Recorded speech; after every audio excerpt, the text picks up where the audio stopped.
If you really got to protect yourself, there's a guy who can make it happen. Call him a disappearer for a substantial fee. And I do mean substantial. You and your loved ones can vanish. I mean, he sets you up with a whole new life. I mean, off the grid, new identities, new everything. No one would ever be able to trace you. Now, be clear, this is an end game, if you get my meaning. I mean, there's no coming back. Welcome back. This is episode 25 of The Lockdown, Practical Privacy and Security. Question for you.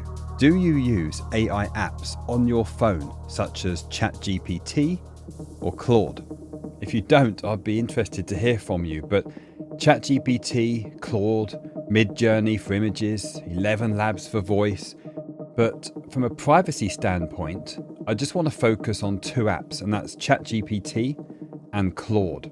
Now, I know the list is far longer than that. We could include things like Google Gemini, but I'm assuming that if you're listening to this show, you're not using Google Apps.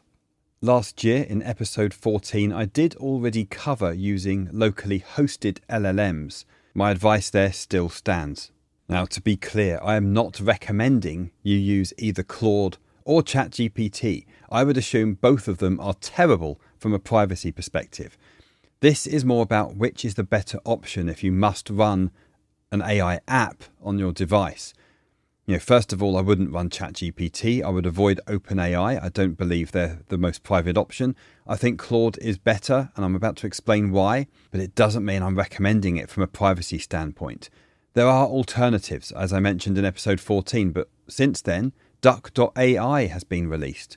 This is a DuckDuckGo proxy, as it were, for these chat models. So ChatGPT 4.0 Mini is in there, Llama 3.3 70B, Claude 3 Haiku 03 Mini, and Mistral Small 3.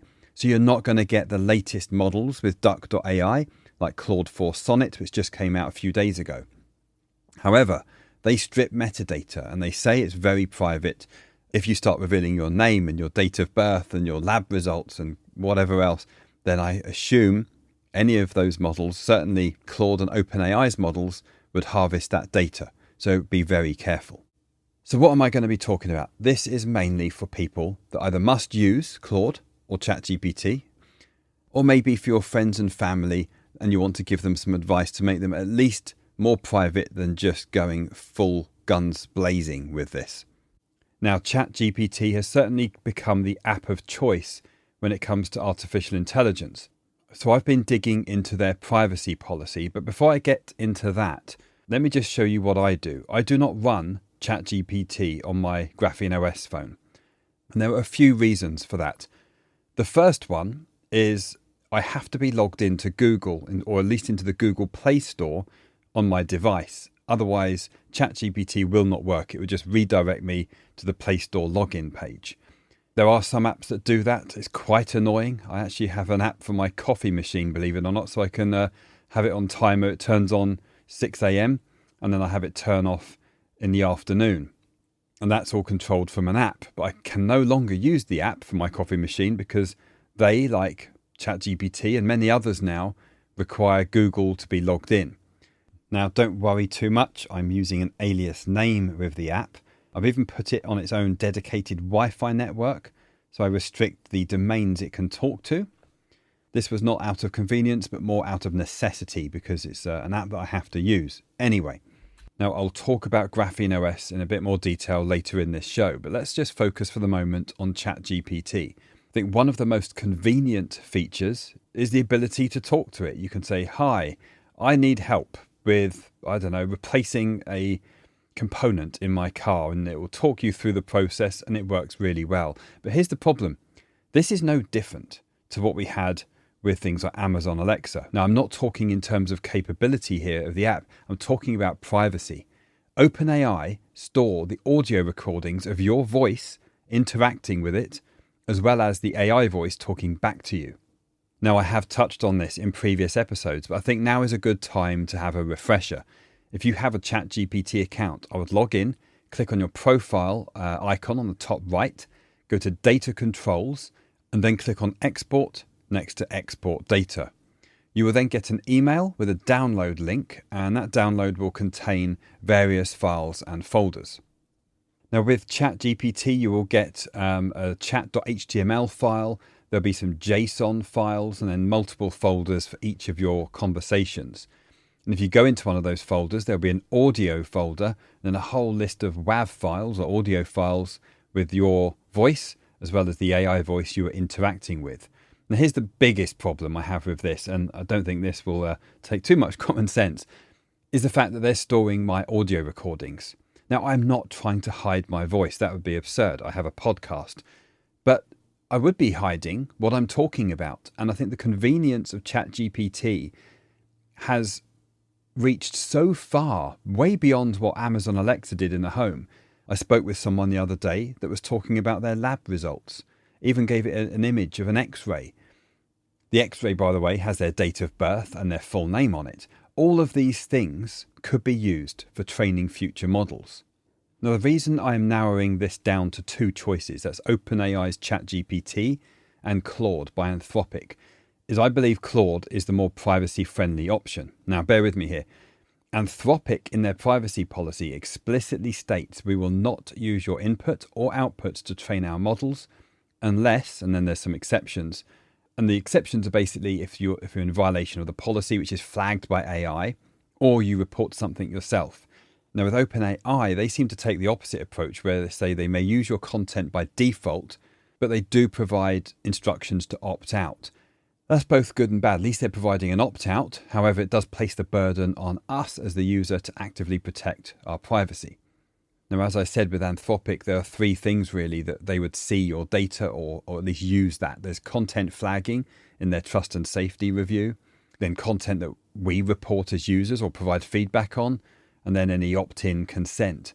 But I think OpenAI is a bit more vague about their default behavior here and what triggers training usage. They're going to use this data. Data is the gold. That's the currency of the world today. And if they're collecting audio recordings and all my transcripts, then I would have to assume that's going to be used. Now, Anthropic do say they have a 30-day back-end deletion timeline for conversations, although I've been experimenting with this, and I don't know if it was a glitch or a bug, but the other day, my recent chats in Claude all appeared from a year ago. Chats I had previously deleted. I couldn't see the chats, but I could see the actual topics, and there was a huge list. Each one I clicked on was empty, and I had to manually go in and delete them one by one. That does concern me, how that happened. You know, at least the title of the conversation was saved, so I'm going to assume that they did honour their deletion because I couldn't get to the content. But still, these are the type of things that concern me. If that can happen, how do I know that one of my chats can't inadvertently appear to another user? That has happened before, by the way. And just a caveat again, I am not recommending anyone use Claude and ChatGPT, but this is which one is better if you had to pick one.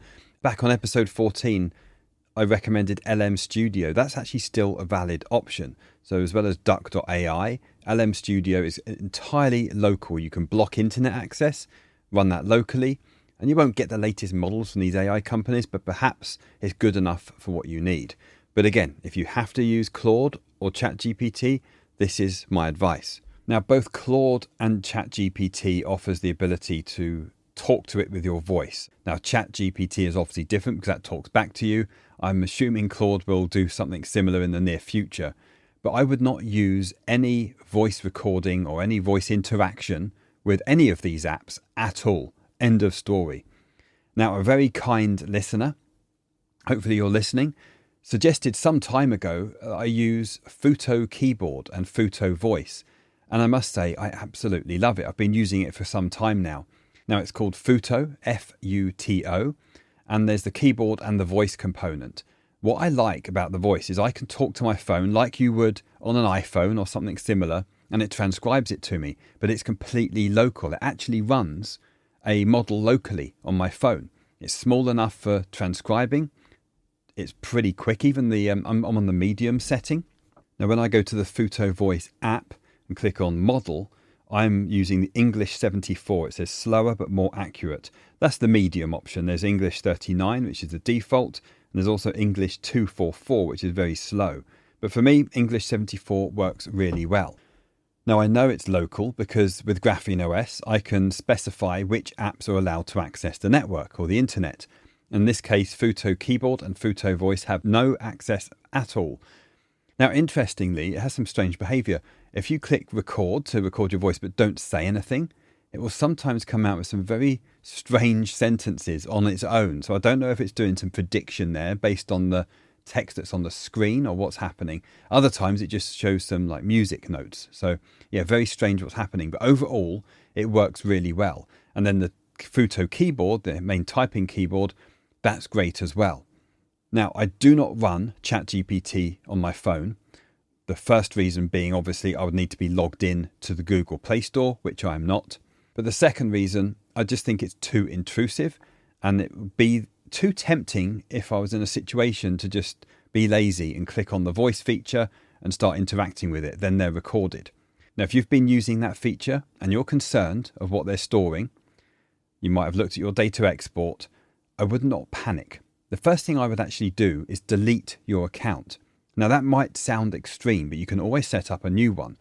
Now my account uses a generic alias name with a alias throwaway email address. Or I shouldn't say it's throwaway. It's one of my own domains with simple login, but it's a domain that I use for general emails. It doesn't identify me directly. Then I use a privacy card for my OpenAI subscription. That works really well.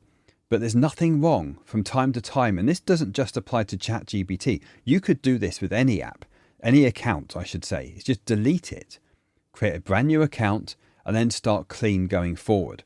Now, also in ChatGPT, in the settings under General, there's an option to delete all chats. Again, I don't believe they will delete them straight away, and even if they did, you've got to remember how hard drives work. They don't actually delete anything. It deletes the pointer to it. There's a file table, essentially. This is the file system. But wait, I hear some of you ask, don't they use encryption at rest? Now, I did some digging into that, and OpenAI explicitly states that ChatGPT Enterprise, Team, and API data is encrypted at rest using AES 256-bit encryption. But here's what concerns me. There is no clear documentation that I found that confirms encryption at rest for consumer ChatGPT. So sure, they have things like SOC 2 Type 1 compliance for enterprise, but what about the general consumer? I believe not. Now, I also did some digging into Anthropic and Claude. I'll put the links in the show notes, and it looks like they do employ encryption at rest for all accounts. So that's good news if you use Claude.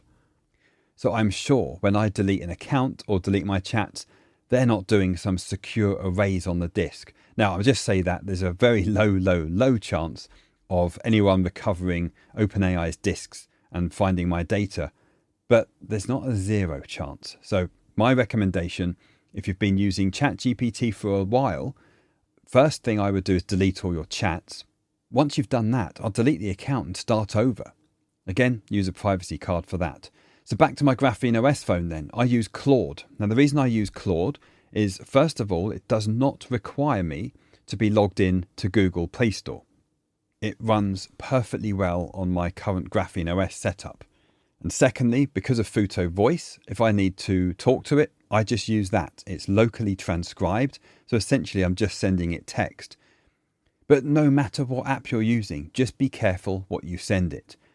I've inadvertently given it one of my blog posts to check over, and in there was my name. So it can easily identify who I am from that data. It's very easy to do, hence the burn the account and start over method. So while on that subject of Google Play Store needing to be logged in, it does infuriate me that that's a requirement now, and it seems that more and more apps are doing it. Luckily, I can still use my GrapheneOS as my day-to-day phone without needing to do that. I don't want to be logged into Google. And while GrapheneOS does implement sandboxing, I think some people don't fully understand that and could even be misled by it. So as I said, there are many apps that do require to be signed in to the Google Play Store. ChatGPT is one of them. But this also creates potential for account leakage. Once you're signed in to Play services, other Google apps, so it could be Maps or YouTube, will automatically use that account. Now, this happens because they communicate with Play services and check for available accounts. Now, the misleading part is sandboxing does provide actual benefits. It can't access arbitrary app data or system functions like it could on a stock Android, for example. What I like is you can block network or internet access on an app-by-app basis. But if you're logged into Google, now you have cross-app account detection with Google's ecosystem. So sure, you have other benefits of GrapheneOS, but again, if you're going to do that, it really defeats the object of GrapheneOS. Now, while on the subject, I exclusively use the Aurora store and nothing else. That said, I should say that GrapheneOS officially recommend Google Play Store. First, Aurora store really violates Google's terms of service because you're sharing anonymous accounts. I don't know how they obtain these accounts. We've talked about things like that on previous episodes. But either way, they're not using your actual account. But also, Aurora could be compromised. You might not be downloading apps from the official Google repository, for example. But in my opinion, signing into Google Play Store creates a persistent identity. Other Google apps will detect that, and Google can track your app installations. They will track your device. They know all about you. I would not do that. So personally, I only recommend Aurora Store. If you have both, I think it can cause conflicts and some issues. So stick to one or the other. But again, there's no reason, in my opinion, I've been using Aurora Store and F-Droid, of course, to do a few other things, but using that exclusively for all my app installations. And if I can't get an app to work, then it's simple. I don't use it on my device. Now, my GrapheneOS device has been rock solid, and I'm still on a Google Pixel 7 Pro. It's the larger screen. And I'll list out what apps I have now while I'm looking at it. I've got Fastmail, I have Proton Mail, Proton Calendar, Proton Drive. I use Feeder, which is my RSS feed for all my cybersecurity feeds. AntennaPod for podcasts. I've got Smart Audiobooks for my audiobook collection. I have Claude, as I mentioned. I've got Nextcloud. I have YouTube, but it's not logged in. Again, what I was saying before, if I was logged into the Google Play Store, then that would automatically log in.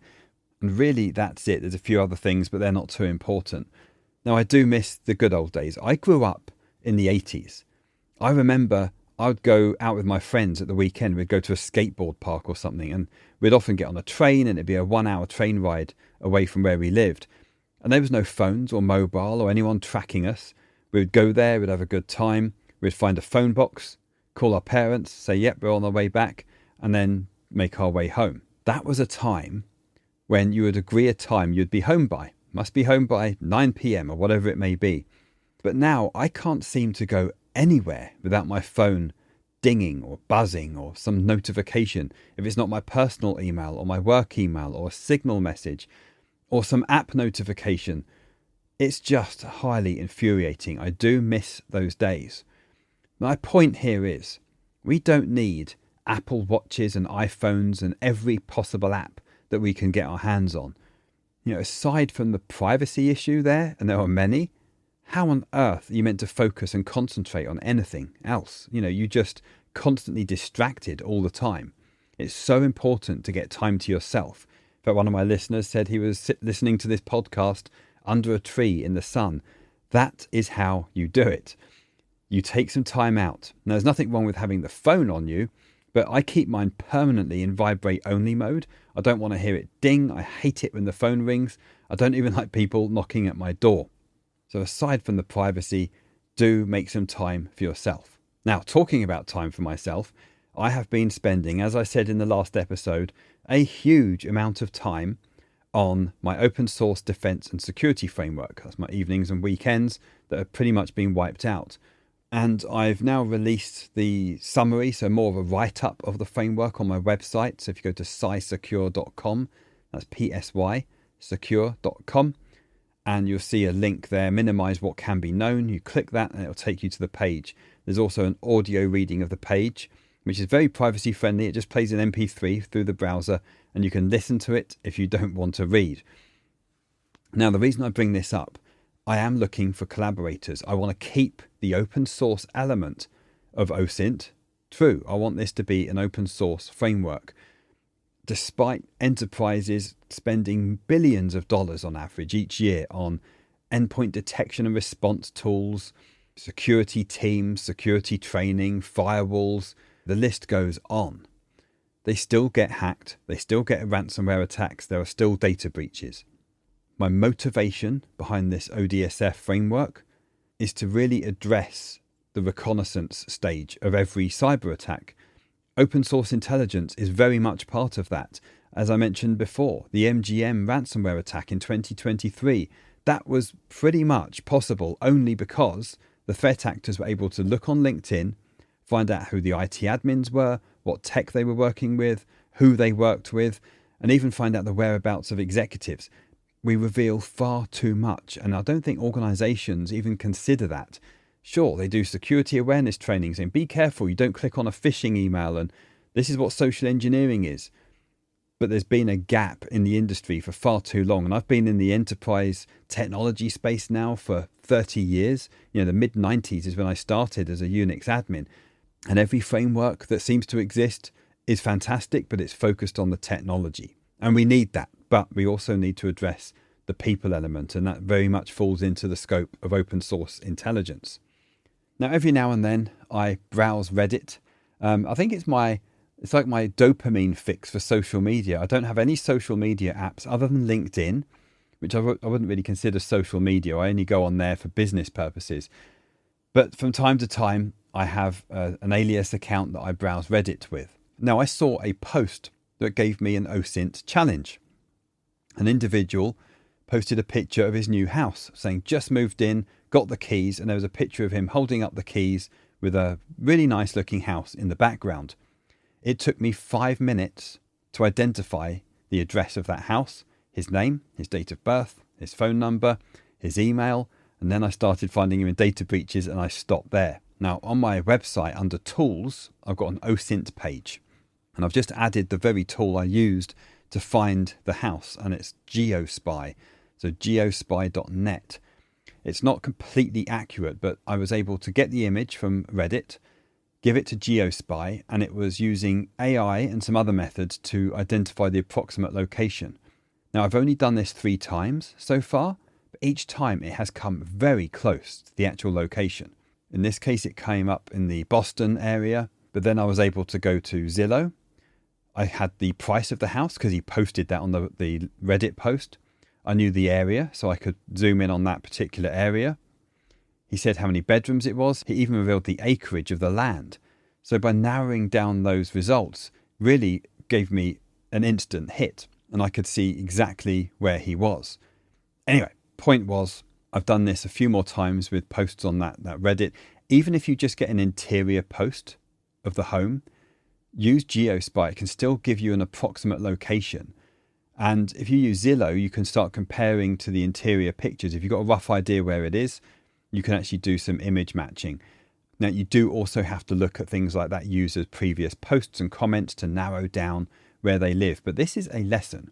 It really isn't a good idea. Now, our ego wants us to boast about the new house or the new car or even a new job. But honestly, I would always think twice about that. Do you really need to share that information on social media? All right, moving on. Now, I've had a few emails actually. Some asked, this was a while ago, why I don't use Ubuntu or some other distribution of Linux day to day. I've touched on it before. I've actually used Linux and Unix for well over 30 years. In fact, I was a Unix administrator in 1996. I started getting into Linux more heavily with CentOS version 4, but it's always been on the server and infrastructure side. As a desktop, even today in 2025, it is a pain. I've got a spare Lenovo laptop here, and I thought it would be ideal to run Linux on and take it on my travels.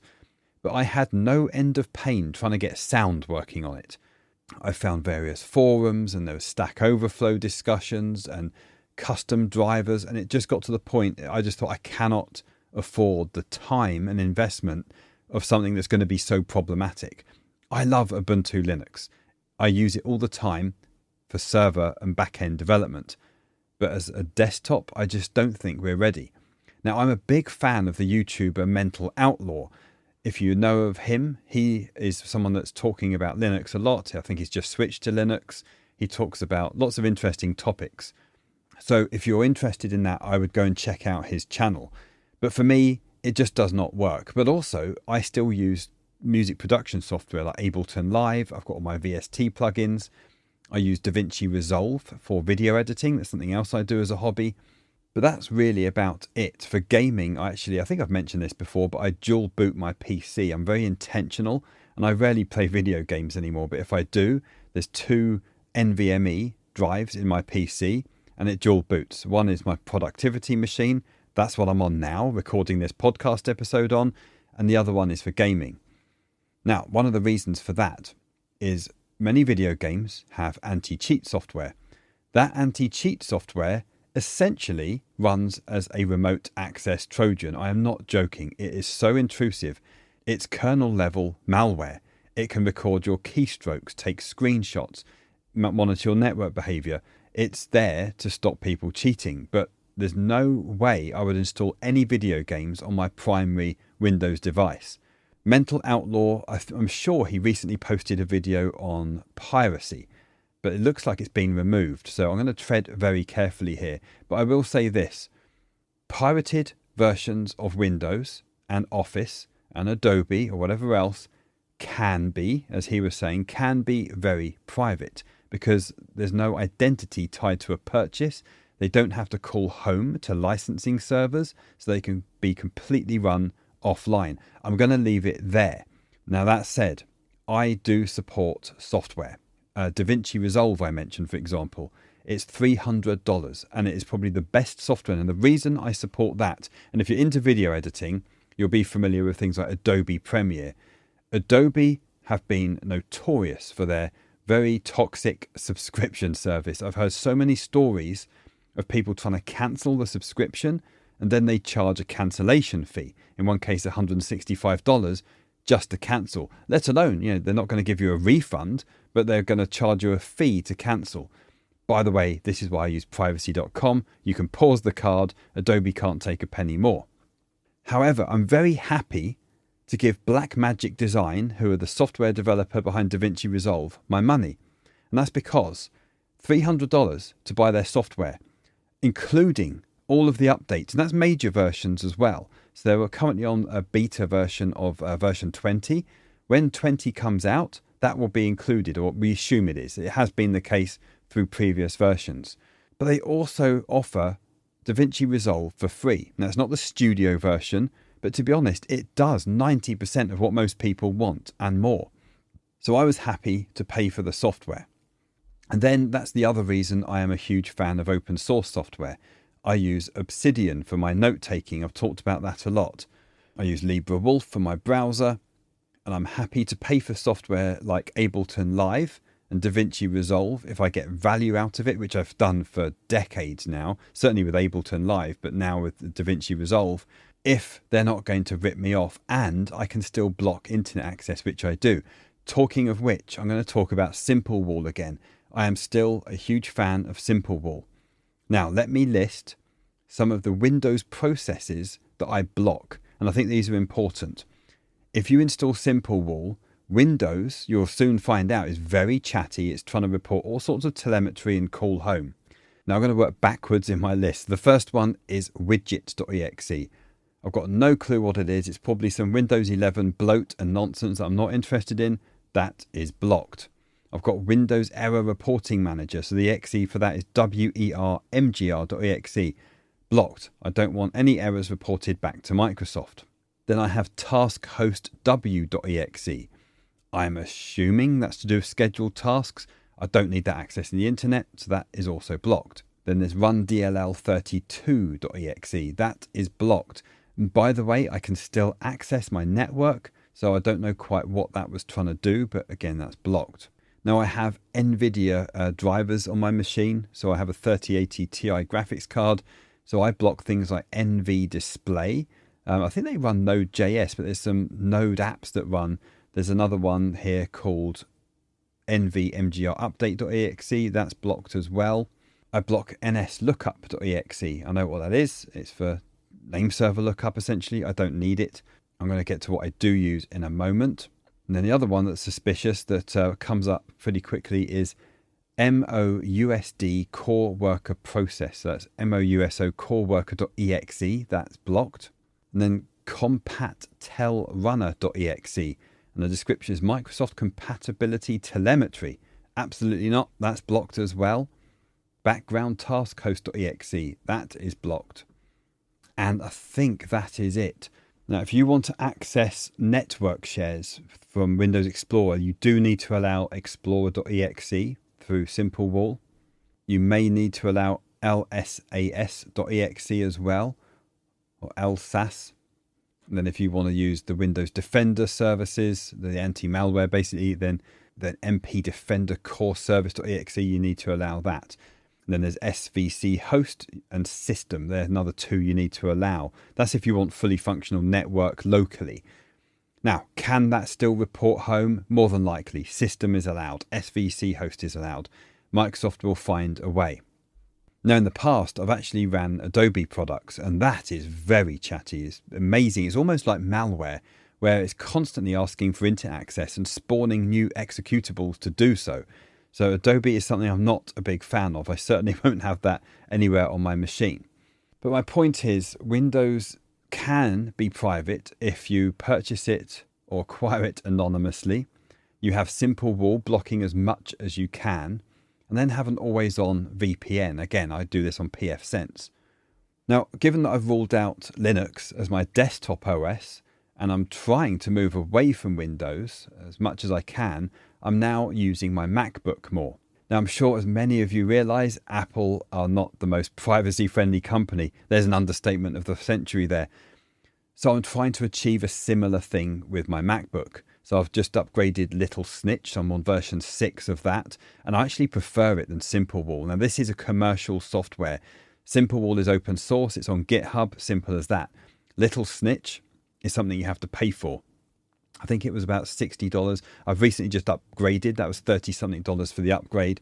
And again, I'm more than happy to support a software developer that's making my environment more private, and they're not trying to rip me off. So in my good books so far is the developer of Little Snitch and Blackmagic Design, and possibly Ableton Live, but we'll put them on the side for now. Now, Little Snitch is excellent. Not only if you have it in alert mode does it pop up with every process trying to access the internet, you can also allow it to any connection or just the domain it was trying to access. So a lot of open source software, let's take Obsidian for example, will try and access GitHub to check updates. So you can allow only to github.com, and I really like that. Now, the reason this is important as well, I think if you're sensible with what you use your PC or MacBook, whatever it is, if you're sensible with how you use it, it's very unlikely you're going to get malware. If you're the type of person that's going to download random torrent files and pirated movies and click anything that looks interesting, then yeah, the chances of getting malware on your machine is higher. Computer game hacks, things like that, they're quite often associated with info stealers. But for those to work, they need to communicate outbound. So it's not the ultimate security solution, but having SimpleWall on Windows or Little Snitch on Mac isn't just good for preventing the telemetry, it's also good for preventing executables that may suddenly appear, something you've recently installed, from now trying to access the internet, because it will pop up. Now, of course, the other thing you can do to block telemetry are DNS block lists. So I use Pi-hole. I have 2 Pi-hole servers on my network. So I have a primary and a secondary. There's no syncing between them. They're literally just 2 separate Pi-hole servers, and I have to update them one by one. But I have some block lists in there that blocks Microsoft and Apple and other telemetry as well. That seems to work really well. So it's, again, layering these defenses on. So things like Little Snitch, SimpleWall, DNS block lists, always on VPN. The more you layer, the more private you can become. But listen, if you want to be anonymous, then you shouldn't be running Mac or Windows. And I'd say not even Ubuntu. You should be running Tails on a bootable USB device on the Tor network outside of your house with a Pringles tube pointing at someone else's Wi-Fi. Anyway, moving on. The last thing I want to cover in today's show is WSL, that's Windows Subsystem for Linux. This is one of the other reasons I finally got rid of VMware Workstation off my machine. I don't need that running. I rarely use virtual machines. I have a home lab for that. Now, Windows Subsystem for Linux, I think, is amazing. I use Ubuntu. So WSL Ubuntu basically gives me an Ubuntu command line from my Windows machine. So I do a lot of development, I do a lot of coding, and I use that.